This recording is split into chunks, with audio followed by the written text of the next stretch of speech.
get those calculations done. And what are your answers? Well, my one was from our group, sorry. So it wasn't just your group. Yeah, sorry. Okay, what group are you?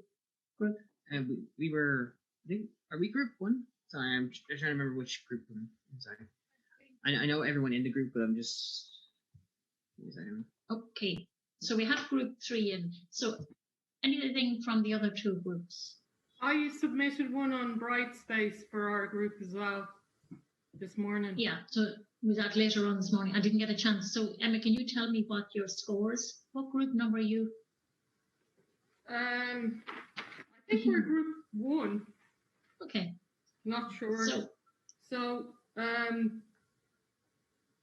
give me the 3 values: your total score, the number of scoring taxa, your AWIC score, and then your EQR. Yeah, so our sum was 134. Yeah. Number of scoring taxa was 18. Yeah. And then the score was 7.44. Yes. And then EQR was a 7.44 over 7.38, which gave us 1.008. Yeah, that is the correct answer. Now, I know group 3 used the wrong number of scoring taxa, and Dara, I think your group. Yeah, sorry, we're group 4, and we're group 4. And I think we did the same thing. We had we used 20 like originally. We had 18, but then we thought it couldn't go over 1, so we were looking into it, and we thought that the scoring taxa was we thought we miscounted, so we thought it was 20 instead of 18. So we changed it, but our original one was the same, but then we changed it. So yeah, okay. The same. That's okay. That's fine. And then group 3, I think you had an issue with what I looked was just the number of scoring taxa as well. You actually had listed down the scores for the 18 taxa, but I think from what I remember, you counted it as 16 or something like that. It might be for the same reason. Okay. Yeah, I think it was just when I was counting, the way I dragged it down and the cells is just wrong. I think it was just off. Yeah. So I think when I was counted it and then inserted a few cells, and I think that messed it up. Yeah. Okay, but you understand how it's calculated anyway. So I'm happy enough that you can do that.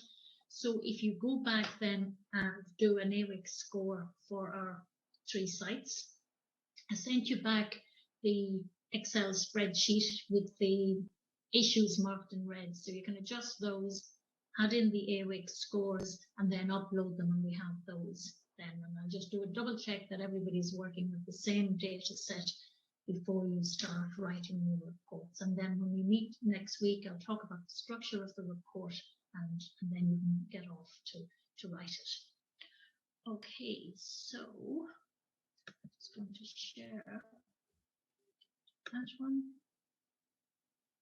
I can share this. Just what I want to go through with you today is something on sediment.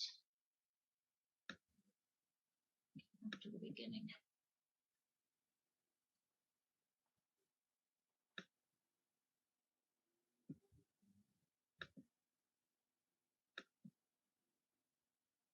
From the beginning. Okay. Just working on a small laptop here, so I've got to get rid of some stuff that's covering it up. Okay, so we're going to talk about sediment. And I suppose this is one topic that's extremely important because it has some connections to nutrient contamination, as you'll see in a moment. Now I can get this thing to move. It's going to move for me. Oh yeah. Okay. So the first question is, what do we mean by sediment? And it is a term that is variably described, but I suppose to be absolutely correct, it's all that material that you find on the bed of the river or a lake. So it'll be everything from the silt through to the boulders. And the scale that we are normally using is this Wentworth scale, which describes everything from boulders down to clays and silt. And there's other terms that can be applied to them as well. But normally the one I would do, the classification I would be used would be boulders, cobbles, gravel, sand, and silt. So you're going to get variable descriptions of those. And I have to yet cover just sampling methods with you, so I'll come back to that scale for describing sampling methods. Now, what's of most interest is what we call fine sediment. So this is sediment with a particle size less than 2 millimeters. I have already uploaded this presentation to Brightspace. Then you also have the audio files as well. Now, it's important in terms of providing habitat and influencing geochemical activity within the sediment.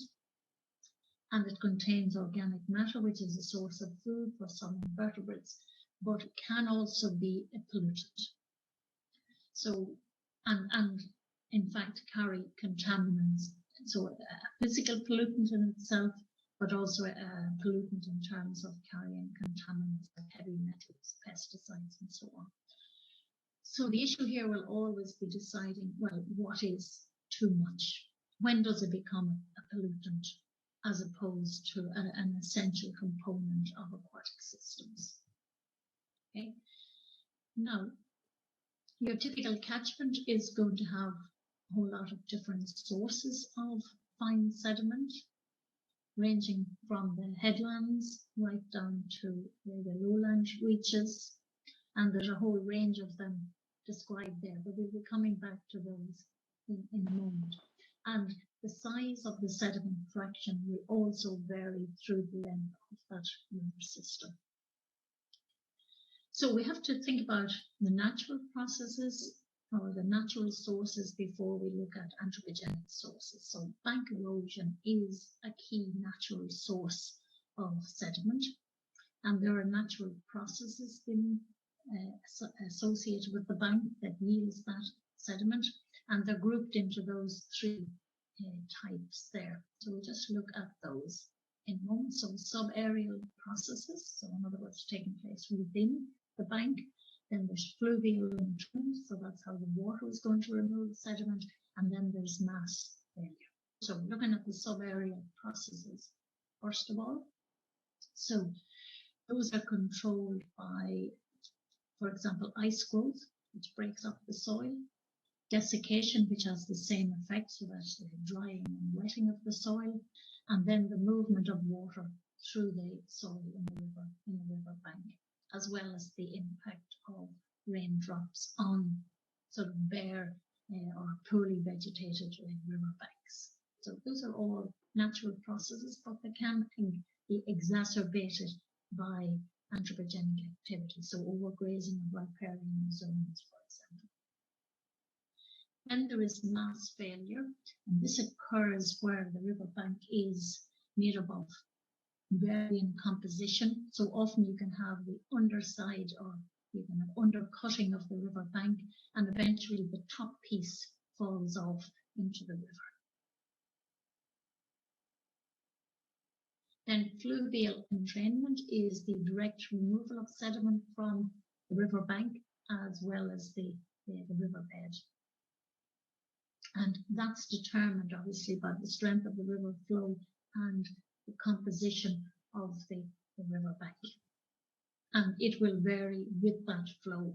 During flood events, needless to say, you're going to have a lot more sediment removed and brought into suspension.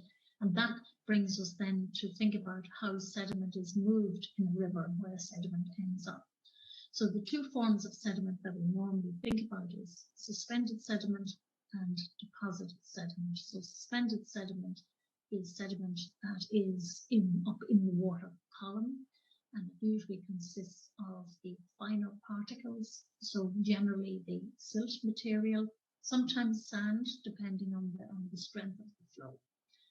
And then deposited sediment is what is deposited on the bed of the river, and that can be extremely impacting if it occurs in high concentrations. And the third type or movement of sediment known as saltating, and this is where sediment that is sort of bounces along the bed of the river, and it can have an impact on, say, rooted vegetation. It can have a scarring effect. Deposition is the one that certainly that I would like to pay most attention to, because it is potentially most impacting, and there are some terms associated with that. So it's the term sedimentation you'll see, or siltation, and that refers to the development of that layer of sediment on the river bed. Infiltration then is the process by which fine sediment moves into the gravel itself. So it infiltrates the riverbed. And accumulation then is the sum of the two, the sediment that's deposited on the surface plus the sediment that has infiltrated into the gravel. And that sedimentation will be driven by, I suppose, a gravity-driven infiltration, I suppose including settlement, as well as what we call advection of the fine material into the river substrates by the turbulence of the water movement. And particle shape is also extremely important. So the less spherical a particle, the slower it will settle out. So there's lots of factors that you have to take into account. So those are the three terms that you need to think about. So sedimentation or siltation, infiltration, and accumulation. And you need to think about those terms because a different method will be applied to measurement of, say, just surface sediment cover or the surface cover plus infiltration. So we might come back to those when we look at the methods. Now, the sources of elevated sediment are obviously erosion from agricultural land, particularly arable land, mining operations, forestry operations we already covered, so felling, road construction, deforestation, of course, especially where soils are soft like peat, road construction, road surfaces themselves, other construction activities, cattle access to rivers, overgrazing, and so on. So a wide range of potential sources, and where one might have to introduce measures to minimize the amount of sediment coming from those activities. Sediment is now considered to be one of these master stressors. So if you remember the terminology we used, we had your drivers, your pressure, and your stressor. So sediment is a stressor coming from many different pressures, agricultural pressures, and so on. And we need to, I suppose this is the challenge for you guys that will be involved in environmental assessment into the future. We need to incorporate particularly deposit sediment estimates into water quality investigations, and that is very poorly done at present. And that will help inform where we need to mitigate excess sediment inputs. And a lot of the literature is now saying that mitigation of fine sediment needs to be prioritized, sometimes higher than mitigation of nutrient inputs. So that's how it's becoming really extremely important. So I mean, this comes from a fairly recent paper on multiple stressors, and this is something we will be moving on to, is to think about multiple stressors. There's management or restoration efforts that mitigate certain stressors, for example, nutrients, but ignore fine sediment, are unlikely to yield the desired outcomes due to a dominance of interactive effects on fine sediment. So we will be talking, and I think on our next meeting we'll talk about multiple stressors and then how sediment is likely to interact with other stressors. Because generally nowadays we're dealing with not just environments that are impacted by single stressors, but in fact that are impacted by more than one stressor. And those stressors can interact to make things a lot worse, and sometimes less obviously worse. So according to the US Geological Survey, sedimentation is the largest contributor to pollution of rivers in the United States. So sedimentation, so that's the deposition. And it's estimated that around 20 billion tons of sediment are carried to the sea globally. So that is erosion of land and loss of valuable soil. And that can be seen from many of these images that we see on the internet.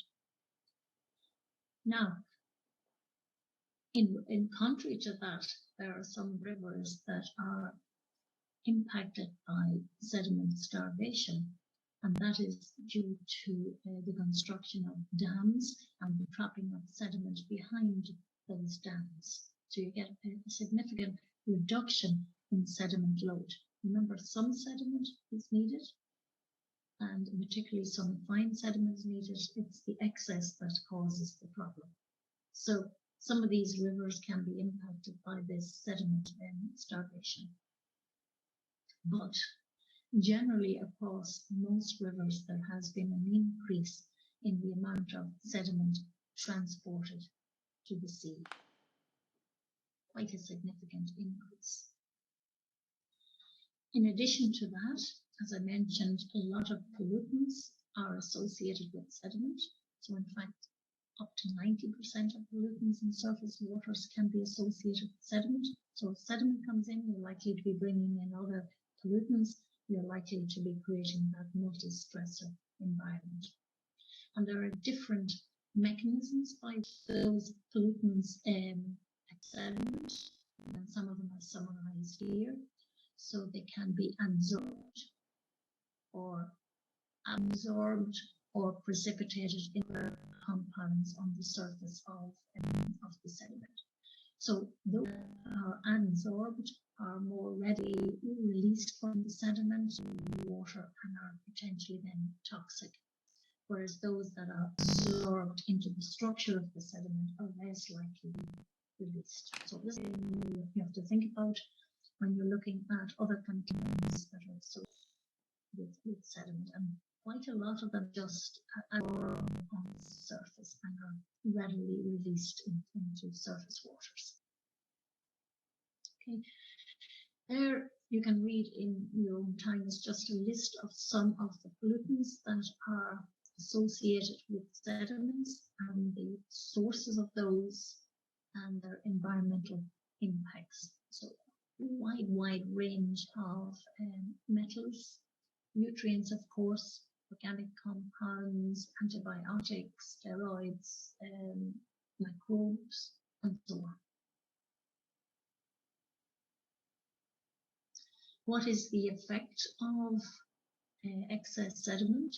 Well, we have to think about the two main forms of sediment. So you have to think about the suspended sediment and then also the deposited sediment. So you think about sediment moving in water, it has different effects.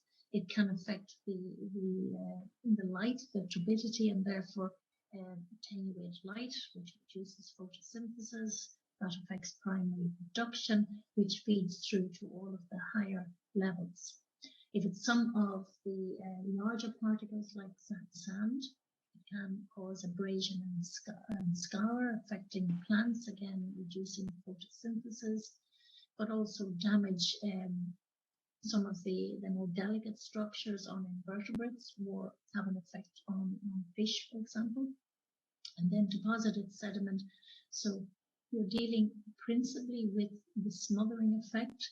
So how does that affect organisms? So it'll affect obviously your plants and their photosynthesis. It'll reduce habitat for some of the animals, particularly the invertebrate species. So it will favor burrowing species.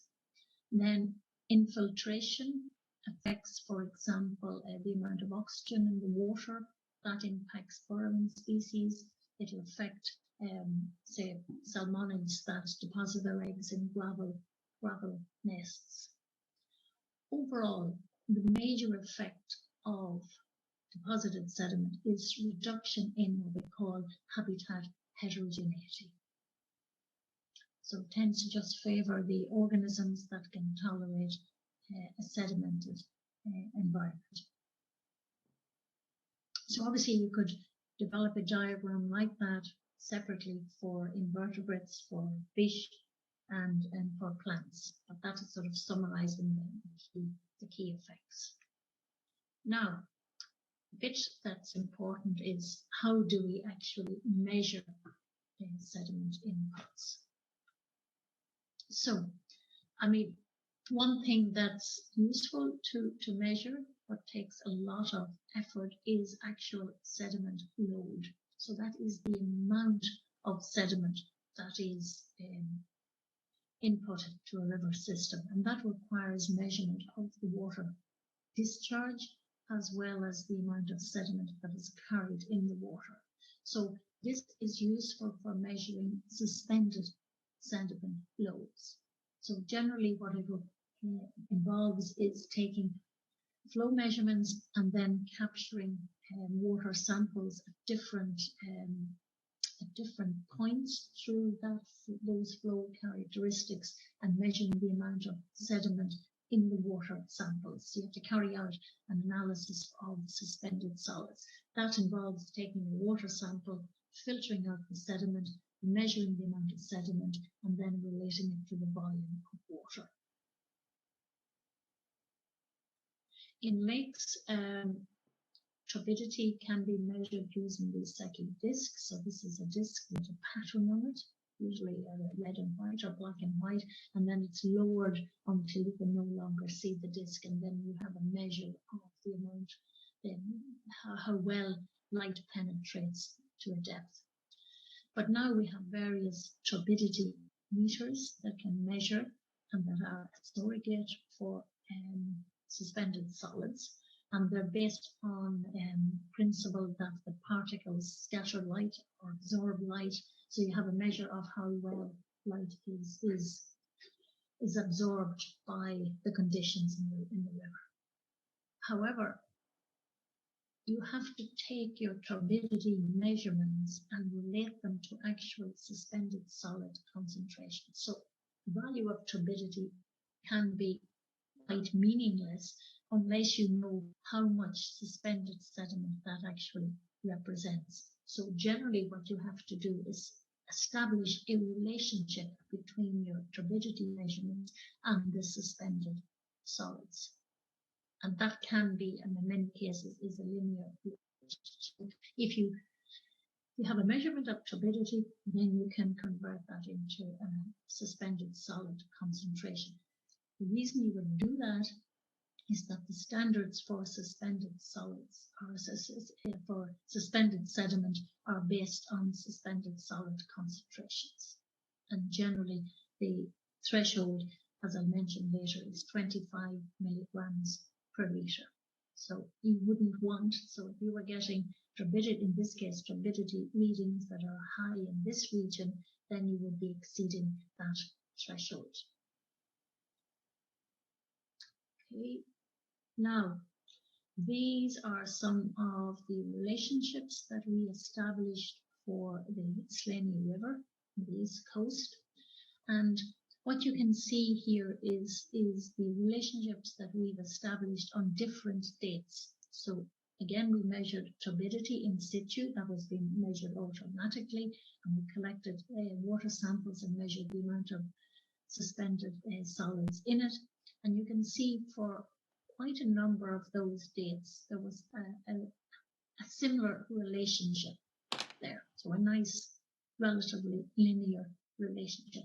But on one date, January 13th, the relationship was like that.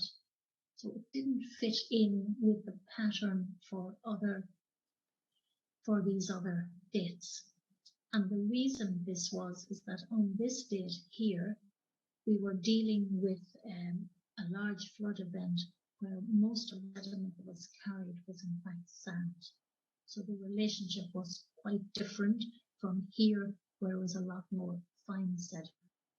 So what this told us was that not only must you establish a relationship between turbidity and suspended solids for each catchment, but you might have to establish that relationship during different flow events so that one can correctly interpret the level of suspended solids in the water. Okay, so it's just a point of warning if you are interpreting turbidity data. Now, so that's about measuring sediment that's suspended in the water, suspended solids. But what can you do if you want to measure the amount of sediment on the riverbed? So there are a number of ways of doing it. And so I'll just start with this one here. So here we have these buckets. So what we normally do then is fill them with coarse substrates, something like cobbles, and bury them flat into the bottom of the river. And what you're measuring on this case is sediment that accumulates on the surface. So you're getting that sedimentation because the buckets there's no way that water can move in or that you can have advection from the side. So that's one way, and that's a valid way of doing it, as long as you emphasize the method and the limitations of the method. So it's only capturing sediment that has fallen onto the bed of the river, sedimentation. If you want to capture both sedimentation and infiltration, then we use these baskets. So again, they're filled with coarse substrates, some small cobbles, and they're buried down into the bed of the river, lying flush with the surface. Now, you see this bag here. So when you bury it, the bag is left down, so it allows water to move in from the side and water to move down from the surface. But when you come to removing the cage, you have to pull we call an infiltration bag up over the surface of the cage and then put a lid on it. That prevents fine sediment from escaping. So that's one of the, I suppose, the challenges in using these infiltration baskets is that you have to be very careful about removing them from the riverbed, or you can lose a lot of the sediment. So this, as I said, captures sedimentation and infiltration and probably gives you one of the best measurements of the amount of sediment that can fall onto the riverbed or deposit onto the riverbed. But it's difficult to deploy them. You need quite a number of them to get a good measure of the amount of sediment that has deposited in a set amount of time. And they are difficult to remove, and they take a lot of time to process because you have to filter out the fine sediment. So there's a lot of sieving involved. So time consuming. Okay, so going to refer you to this other document that I put on Brightspace, and it's about sediment assessment methods, authored by Clapcott et al. From New Zealand, and it has some very good outlines of methods for you. So I suppose I could group the methods into visual assessment, resuspension of sediment, and then measurement of suspended sediment concentrations, or resuspension of sediment and measurement of turbidity, or resuspension of sediment from the bed of the river and measured in an index known as the shuttle index. And then there is freeze coring as well. So I'll bring you through a few of these methods just to make you familiar with them. So there's a number of ways. There are a number of ways of doing visual assessment. And I suppose one of the fastest ways is to simply walk along the stretch of the river, generally from the bank of the river, and to, I suppose, qualitatively estimate the percentage cover of fine sediment. The problem with doing that is that it is very hard to standardize the approach between surveyors. A more rigorous way of doing it is, as outlined here by Clapcott et al., is that you take the underwater viewer, you establish up to 5 transects, and you view the amount of sediment across those, say, 4 to 5 points across each of those transects, depending on the width of the river. It's best applied to hard bottom streams so that you're not walking in deep mud where you have continuous cover, so it doesn't matter. It takes about 30 minutes to complete. It's fairly reproducible between surveyors. And they have produced a very nice guide to what we mean by the different percentage covers. So 5%, 10, 15, 20, say 25, 40, up to 100%. So that's what you see when you look down through the viewer. So you have this gridded system that gives you, I suppose, something to gauge the amount that is covered by fine sediment. It takes a little bit of practice, but it, as I said, it is reasonably reproducible between surveyors. Now, this is one that we also cover in the environmental analysis module, and if you're allowed to go on campus, you'll have a chance to actually do this sampling method. So it involves taking what we call a distilling well, which is generally a bottomless bucket, and you secure it down onto the bed of the river, and then you take some sort of rigid structure like a metal rod, and you store the sediment at the bottom. So you try and disturb as much of the sediment as possible. And while the material is still in suspension, you take a sample of water, and then that sample of water is brought back to the lab, it's filtered, and the amount of sediment in it is measured. And then you can relate that to the actual volume that's in the distilling well. So we have a series of calculations that can be done on it. So key steps then is securing your distilling well down onto the bottom of the river, taking a metal or some similar rod, storing the substrates to the best of your ability. Needless to say, if it's got embedded cobbles, that's a little bit more difficult to do.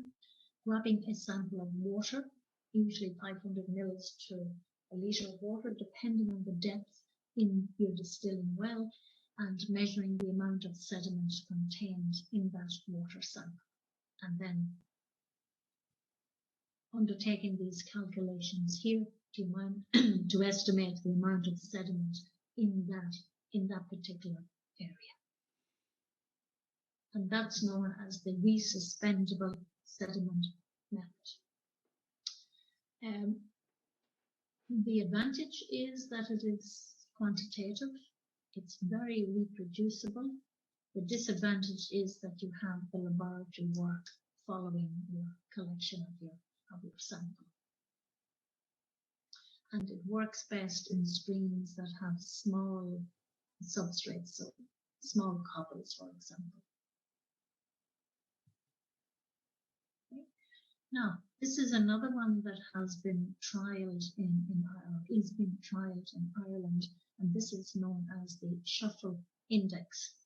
So, what you do is you take a white tile and you place it on the stream bed, preferably in a run or a reasonably, so not in a riffle, because you're not going to get the sediment deposited so much in the riffle.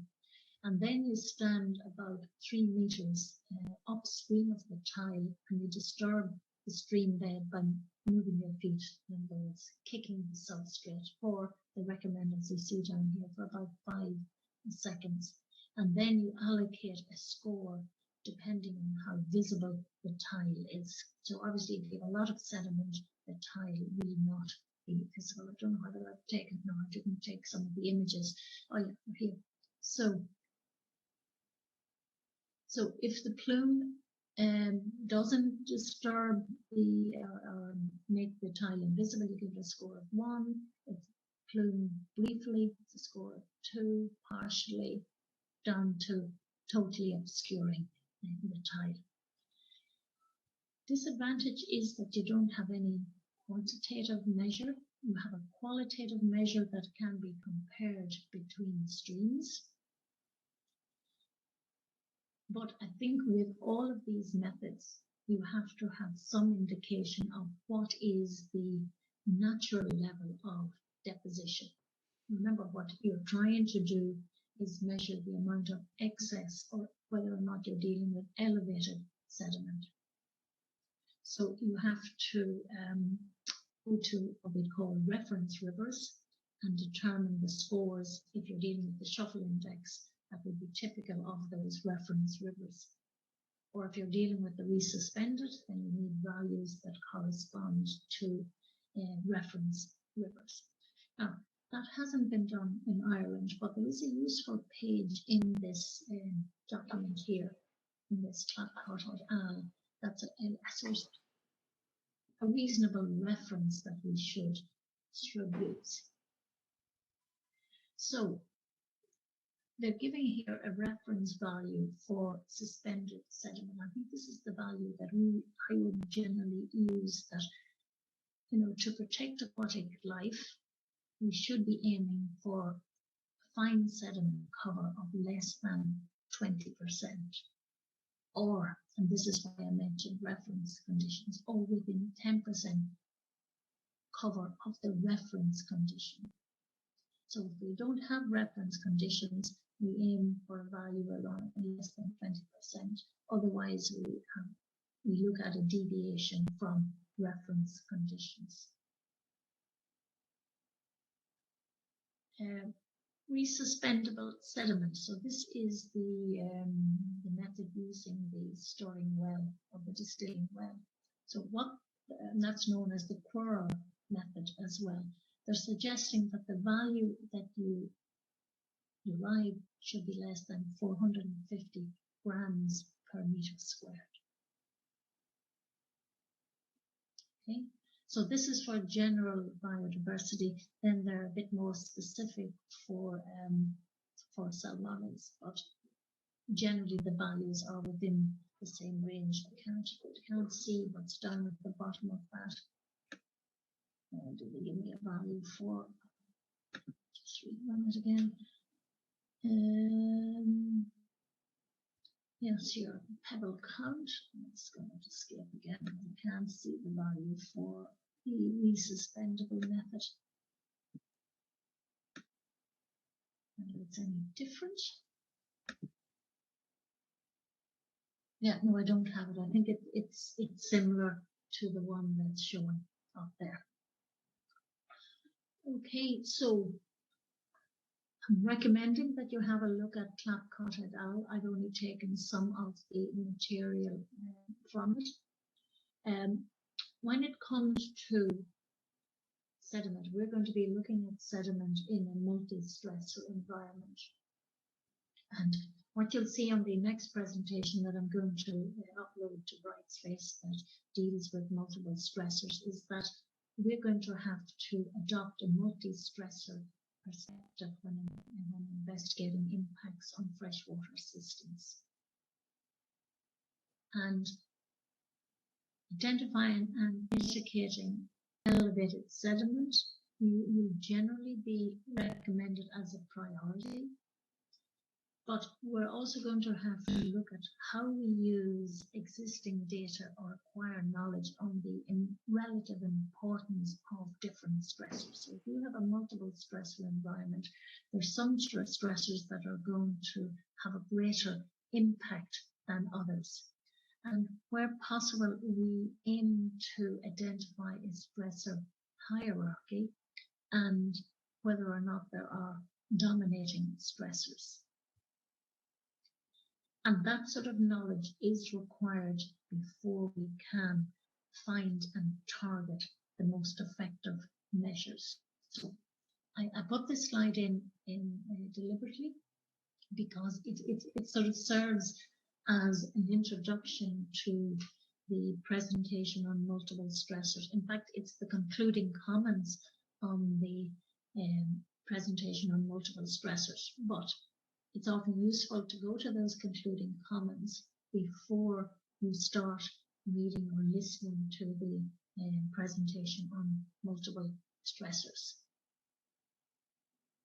Okay, so going to, I think that's it. I'm going to finish it there. That's sort of a brief run through sediment as a pollutant and its likely impact, and then leading us on to consideration of sediment in a multiple stressor environment.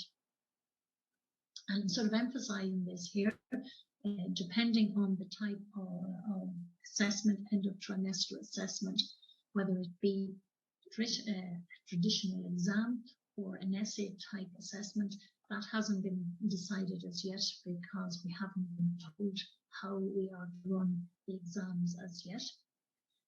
Highly unlikely that it will be online, but regardless of what we use, one of the questions will be focused on sediment and will be focused on sediment in a multi-stressor environment.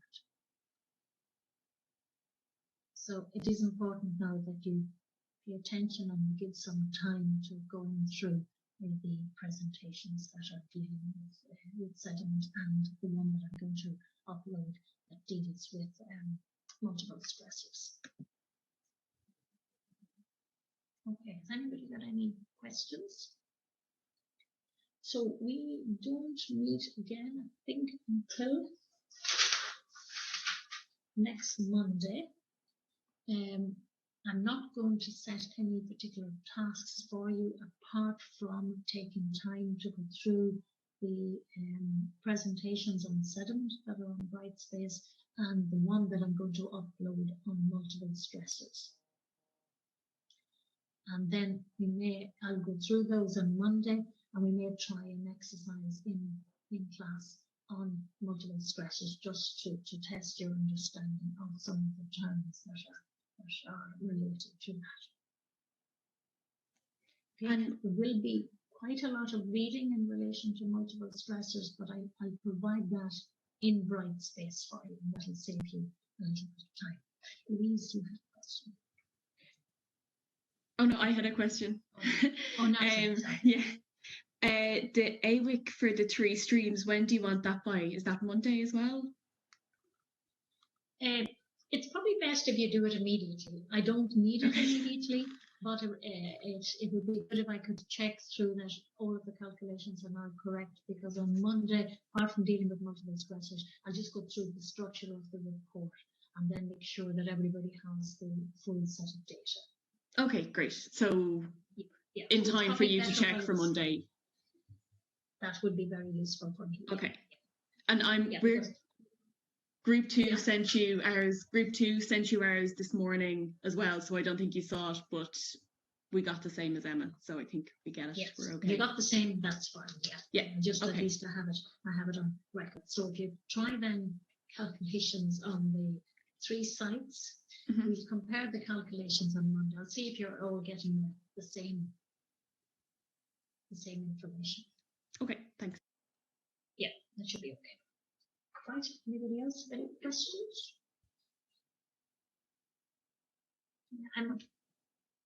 Just with the 3 sites, are we going to use the same value? The reference EQR 7.38. No, yes, I need to tell you the reference EQRs that you might